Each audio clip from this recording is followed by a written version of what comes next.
प्यारे बच्चों, सबसे पहले तो very very good morning to all of you. उम्मीद करता हूँ, मैं अभिनव गोस्वामी आप सभी का स्वागत करता हूँ और उम्मीद करता हूँ कि आप सभी जो है स्वस्थ होंगे। प्यारे बच्चों, देखिए एक बात है जिस चीज़ को लेकर आज मैं आपके साथ जुड़ा हूँ, एक व्यक्तिगत बात आप कह लीजिए।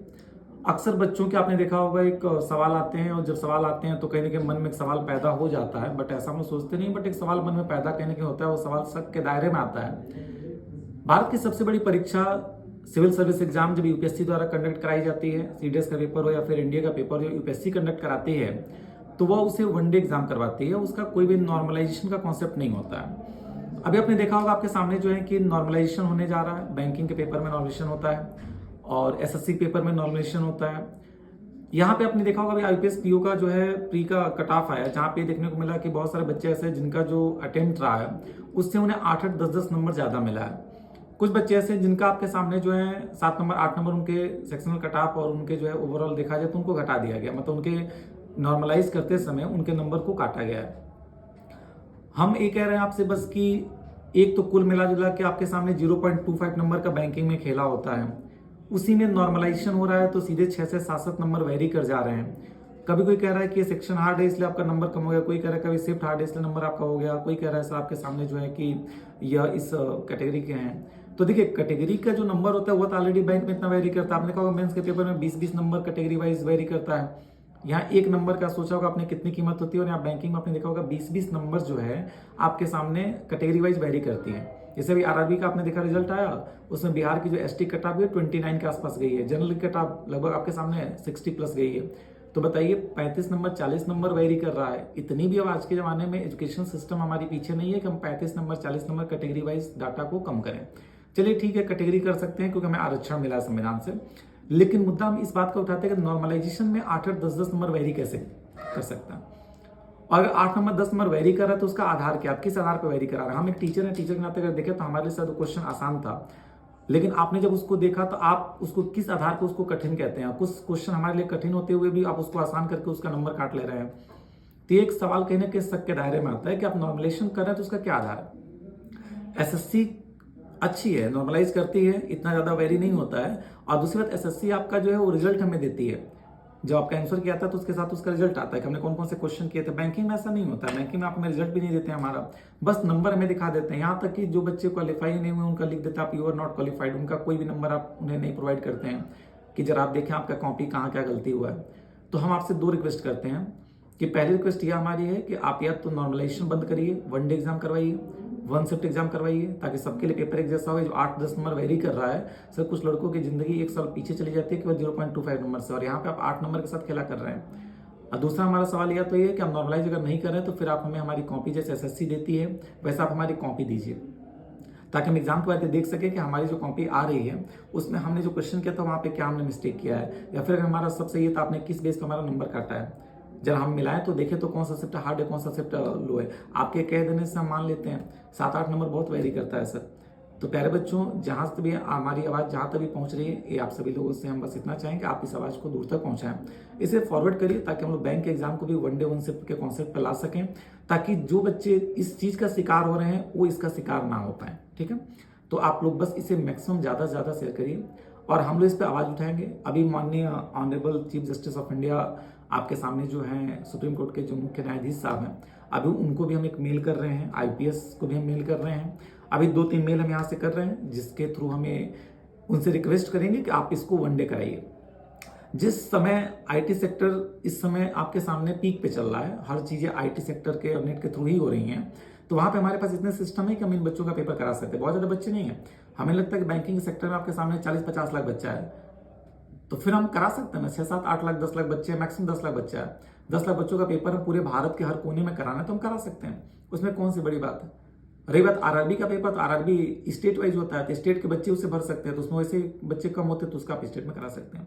इतने सारे आजकल आपके सामने बीसीए कॉलेज हैं, आईटी कॉलेज हैं, बहुत अच्छे अच्छे कॉलेज है जहाँ पे सिस्टम लगे हुए हैं, आप उनसे कोऑर्डिनेट करिए, कराइए, वनडे एग्जाम कराइए। ये क्या है आपके सामने के पेपर 2 दिन में आप करा रहे हैं, 6 शिफ्ट में करा रहे हैं, 8 शिफ्ट में करा रहे हैं, नॉर्मलाइज कर दे रहे हैं, 8-8 नंबर नॉर्मलाइज करके आप काट ले रहे हैं। कोई बच्चा कभी कुछ नहीं कहता है, इसका मतलब ये नहीं कि उसे उस चीज का दुख नहीं होता है, उसे इस बात का बहुत दुख होता है कि आपने नॉर्मलाइज किया और नंबर हमारा कैसे इतना काट लिया। कई बार बच्चों को नंबर ज़्यादा मिल जाता है। देखिए ज़्यादा मिलेगा वो कभी नहीं बोलेगा आपको। शायद हमारे वीडियो बहुत लोग अभी ये बोलेंगे सर आप इसका विरोध क्यों कर रहे हैं। विरोध हम उन बच्चों को देखते हुए कर रहे हैं जिनका शायद 0.25 से रुक गया था और जिनके सब कुछ सही होने के बाद भी उनके बिना मतलब 6 नंबर कम कर लिए गए थे। इसलिए ये कहते हुए कि आपका पेपर कठिन था या आसान था, इसलिए हम आपका नॉर्मलाइज कर रहे हैं। तो हमें उस बच्चे का दुख हो रहा है कि उसका आपने सब कुछ सही होने पर भी उसका नंबर आपने 6 से 8 नंबर कैसे कम कर लिया। ठीक है, तो बस ये आपसे एक हमारा रिक्वेस्ट है, जिनका नंबर ज्यादा मिलेगा वो क्यों दुखी होगा भाई। अगर चोरी का जो मटेरियल है वो चोरों में बांट दिया जाए तो चोर क्यों कहेगा चोरी गलत है, उसे ना मिले तब ना कहेगा चोरी गलत है। तो हमें नहीं, हम एक उंगली नहीं उठा रहे हैं कि आईपीएस संस्था ऐसी गलत कर रही है, बस हमें चाहती है कि नहीं होना चाहिए। ये हमारी बस इच्छा है कि नहीं होना चाहिए। आप वनडे कराइए, आप व्यवस्थाएं बनाइए, वनडे एग्जाम कराइए, हमारी बस एक डिमांड है आपसे। और अगर ऐसा ही हुआ तो आगे हो सकता है कि ये चीज़ और अच्छे लेवल पे हम आपके सामने लेके आए कि एग्जाम में वनडे में आपका नॉर्मलाइजेशन नहीं होना चाहिए, या तो अगर आप नॉर्मलाइजेशन कर रहे हैं तो फिर ध्यान दें कि आप हमारी कॉपी में दीजिए। जैसे कि एसएससी टीसीएस हमारी कॉपी आंसर के साथ हमारी कॉपी देती है, उस पेपर को हम देख पाते हैं, ऐसे आप भी हम अपनी कॉपी दीजिए। अगर आपको डर है कि हम अपनी कॉपी दे देंगे तो हमारे क्वेश्चंस का पैटर्न बच्चों को पता चल जाएगा, तो आप अगर नहीं भी देंगे तो बच्चा आके बताता है, पैटर्न हर व्यक्ति को पता होता है। और रही बात पैटर्न की, तो सर फिर आप किस बात के एग्जामिनर हैं, किस बात के बोर्ड बैठी हुई है, बोर्ड में कमेटी किस बात की बैठी है। पैटर्न पता चले तो आप नए क्वेश्चन बनाइए, नए क्वेश्चन बना के अगली बार फिर पेपर कराइए। हर बार पेपर का पैटर्न, यूपीएससी का पेपर तो बच्चा पेपर दे के घर लेके आता है, उसकी थियरी भी देता है, आंसर कॉपी पाता है, तो क्या उसके पेपर अगली बार नहीं बन पाते, क्वेश्चन नहीं बन पाते हैं। तो ये आपसे किसने कहा कि हम क्वेश्चन अगर बता दें तो क्वेश्चन नहीं बन पाएंगे। आप क्वेश्चन करंट अफेयर से भी जीए के पोर्शन में आप क्या करेंगे, पिछले साल का पेपर बता के, करंट नया ही आना है।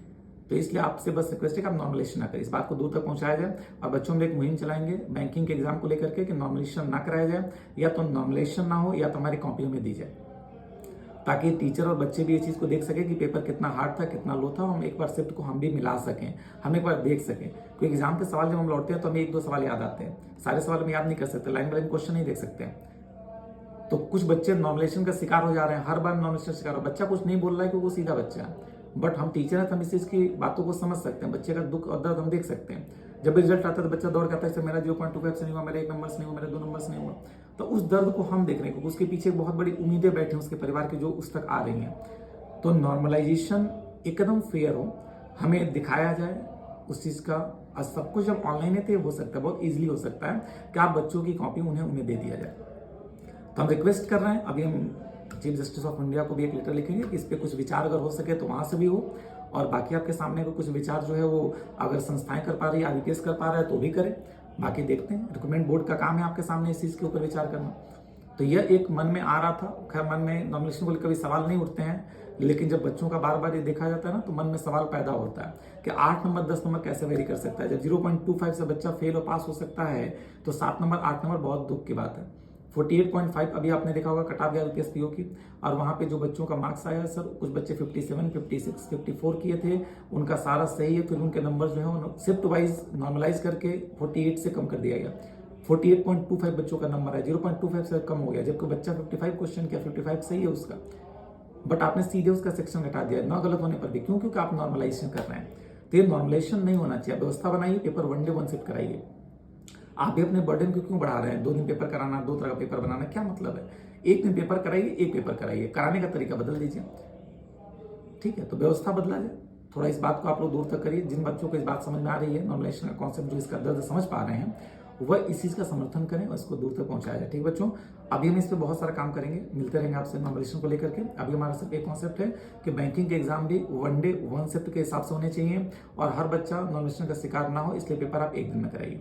बहुत सारी संस्थाएं, बहुत सारे सेंटर्स हैं जहाँ पेपर करा सकते हैं, और बैंकिंग में इतने ज्यादा बच्चे नहीं, आपके सामने 50, 60 लाख 70 लाख का पेपर नहीं करा पाएंगे।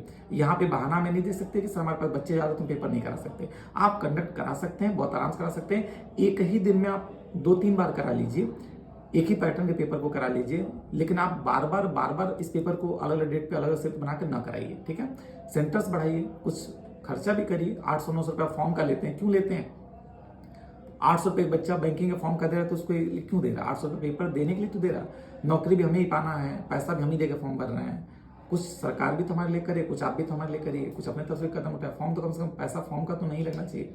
एक भारत ऐसा देश है जहाँ पढ़ा लिखा व्यक्ति पढ़ा लिखा या साबित करने के लिए खुद खर्च करके लड़ता है, अपने हक के लिए लड़ता है कि देखो हम पढ़े लिखे आदमी हैं। इकलौता ऐसा देश है। तो प्यारे बच्चों, इस चीज़ को आप शेयर करिए। बाकी इस पर देखते हैं और क्या हो सकता है। बाकी आप लोग का सपोर्ट जहाँ तक बातें जाती हैं वहाँ तक पहुँचेंगी, फिर उसके हिसाब से आगे हम लोग सोचा जाएगा कि बैंकिंग एंड नॉमिनेशन पर हमें क्या करना होगा। ठीक है, चलिए थैंक यू सो मच। जय हिंद। जहाँ भी रहिए खुश रहिए, स्वस्थ रहिए, व्यस्त रहिए। Thank you so much very much.